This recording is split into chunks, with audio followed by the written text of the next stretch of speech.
हाल की परिस्थितियों में हमें मजबूर किया है कि हम तकनीकी निर्भरता के लिए पूरा प्रयास करें।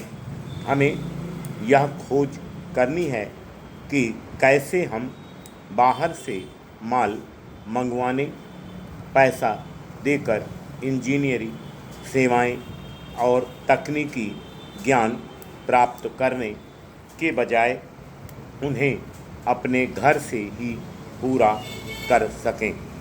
खोज करने की, संशोधन और सुधार करने की तथा नई चीज़ों को अपनाने और संभाल कर रखने की कुशलता से हमारी प्रगति जुड़ी हुई है।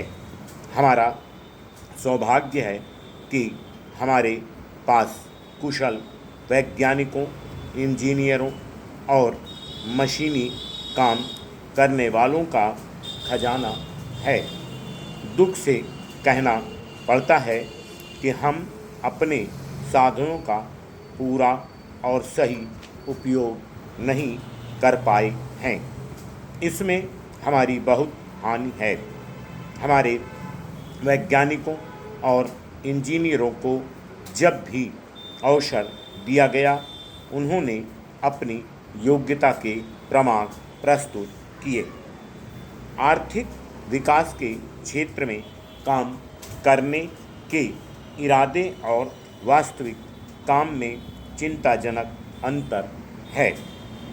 सरकारी कामकाज के सारे क्रम में हमें दिलेरी से उन सब आवश्यक और दूर कर प्रभाव करने वाले उपायों को अपनाना होगा जो इस अंतर को दूर कर सकें। व्यवस्था और शासन ने संगठन के नए नियमों, नवीन यंत्रों और तरीकों को हमें अवश्य अपनाना होगा।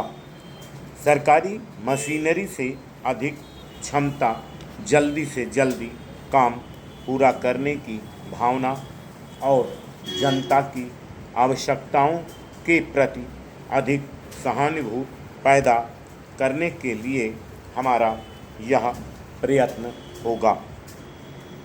अपनी पुरानी शानदार परंपरा के अनुसार हमने सभी देशों से मित्रता और शांत नीति अपनाई है और सभी प्रश्नों पर स्वतंत्रता से निश्चय करने का अपना अधिकार सुरक्षित रखा है।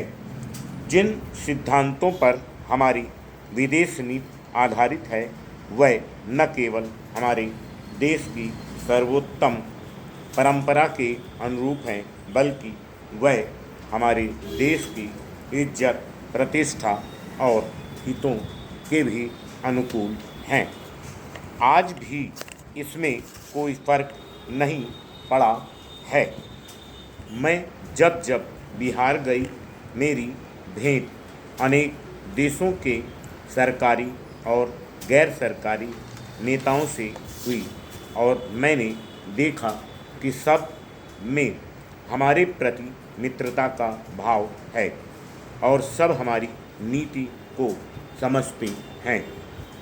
मैं सच्चे दिल से अंतर्राष्ट्रीय मित्रता और शांति को बढ़ाने के लिए काम करूंगी, जिससे सारे संसार में लोग भय और आतंक से मुक्त होकर बराबरी के दर्जे पर स्वतंत्रता से रह सकें। अपने पड़ोसी देशों के साथ विशेष रूप से अत्यंत मित्रतापूर्ण संबंध रखने की कोशिश करेंगे और जो भी विवाद उठेंगे उन्हें शांति से निपटाने का प्रयत्न करेंगे। ताशकंद घोषणा इसी निश्चय का प्रतीक है। Full stop.